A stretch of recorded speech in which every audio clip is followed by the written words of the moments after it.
Another day, another vlog. So for today's video, pupunta tayo ng palengke. Since nagkikrave ako sa tahong na sinabawan, so bibili tayo kahit tirik ang araw. So walking distance nga lang ang palengke dito sa bagong baryo. So hahantingin na natin yung tahong ni Felix para makapagluto ako for today. Kasi gusto ko talaga yung may sabaw. Nakita na nga natin ang tahong. Ayan, sumura lang siya. So 1 kilo na yung binili ko para sulit-sulit. So nakauwi na nga ako sa bahay. So dala ko na ipagluluto ko. So very haggard ako kasi nga terek na terek ang araw. Wala akong dalang payong.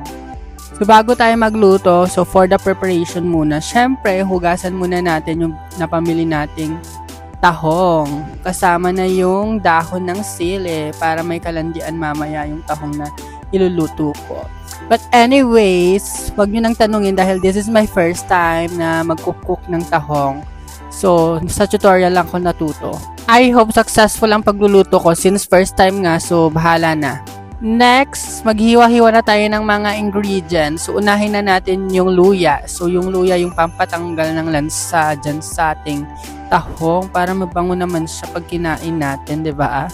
Keme. So, medyo trying hard lang ako dito sa luya. So, ayan. We need to cut in a very small pieces. Charot. So, pahaba siya para maganda yung atakes. Ayan. So, dalawa na para nga mabango pag kinain yung tahong. Kailangan talaga matagal yung lansa niya.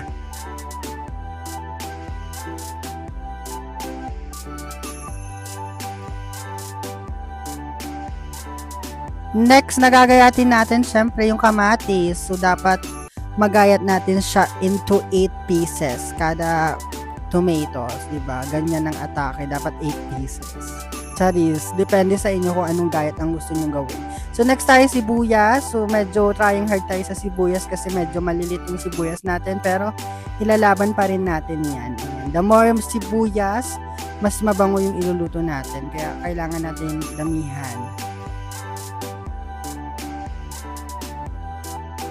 So medyo madami na nga pinagbalatan yung ating sangkalan. So what we need to do is syempre itapon para sa next na hihiwain natin. For the bongga, malinis na siya. So next naman tayo, bawang. So sa bawang, para madali mo siyang mahiwa, kailangan mo lang siyang pitpitin. Ayan, after pitpitin, of course, kusa nang maglalagas ang kanyang balat. And what you need to do is to hiwa-hiwain na lang yan into small variety of pieces, diba?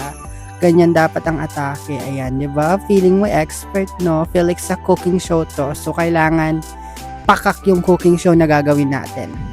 So, yan na lahat yung mga ingredients. So, for the cooking na. First step, syempre, isa lang na natin yung kawali na nabili ko sa Shopee. Napakaganda niyan. And next, ilagay na natin yung mantika at ipalibot doon sa kawali. Hintayin lang natin uminit bago ilagay yung mga ingredients. Yan, since mainit na uusok na ang ating kawali, so what we need to do is ilagay na yan. So una nating ilalagay is yung pampatanggal ng lansa, which is yung luya, bawang, sibuyas, and then yun na, ihalo-halo lang natin. Halo. Ayan, hanggang sa mag-golden brown. Pag nag-golden brown na siya, ibig sabihin, yun na ang atake. Tsaka lang natin ilalagay yung kamatis. At kailangan mo lang siyang halu-haluin kasi pag hindi mo yan hinalo, syempre, matutusta yung ating mga ingredients. So, next naman natin, tomato. So, syempre, halu-haluin pa din yan hanggang sa mahilo-hilo sila. The more na mahilo yung mga sangkap natin, the more na magsisilabasan yung kanilang lasa, diba? Pak, ang bango-bango niyan, sa totoo lang.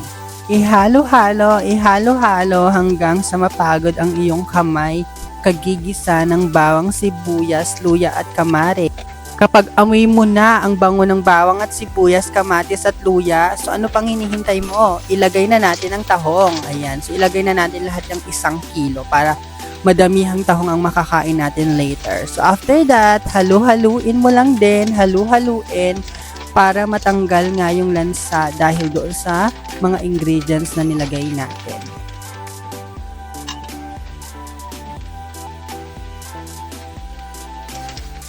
After mo siyang mahalo-halo this summer, Tsaka na natin tatakpan and later on babalikan na natin para lagyan siya ng wata. After how many years na nga yan, so binalikan na natin siya. It's time to put some water na doon sa ating tahong. Ayan, so na-filter pa yan, diba? Napaka-social talaga yung tubig na nilagay natin. Reminder lang, magdadamihan ng sabaw kasi hindi sinigang ang ating niluto. Kunti lang yung sabaw para manot-nuot yung lasa. Next, dito ko na ilalagay yung secret recipe ko. Ayan. So, secret recipe. So, ako lang yung nakakaalam, kaya secret lang. And then, lalagyan natin siya ng pepa. Siyempre, kailangan ng paminta yan para masarap yung atake. And kailangan pag naglalagay ka ng paminta, paikot. Para lahat nalalagyan. Charis. At kailangan halu-haluin para lahat ng tahong is mabigyan ng panglasa. At later on, finally, sana masarap yan. Pero later on, tignan natin. Since nalagay ko na lahat ng secret ingredients, so kumulo na siya, ilagay naman na natin yung dahon ng sili. Ayan, para pak na pak. Siyempre, para nga palamuti yan. So, it's time to taste na yung niluto natin kung anong lasa ng sabaw. Diba, ganda-gandahan pa habang palasa-lasa ng sabaw. Pero, hindi siya matabang, sakto lang. 5 years later, syempre, luto na. So, kaya na natin kumain. Here is the final look. Ayan, tatawagin natin yung tahong na sinabawan ni Felix sa pak. Ganda, o pak. Diba? Ang sarap niyan, promise. Siyempre, ako nagluto. Siyempre, masarap. For the labang session na nga tayo. That's it for today's video. See you again next time. Not same time, but same place. In same beautiful places. Bye-bye!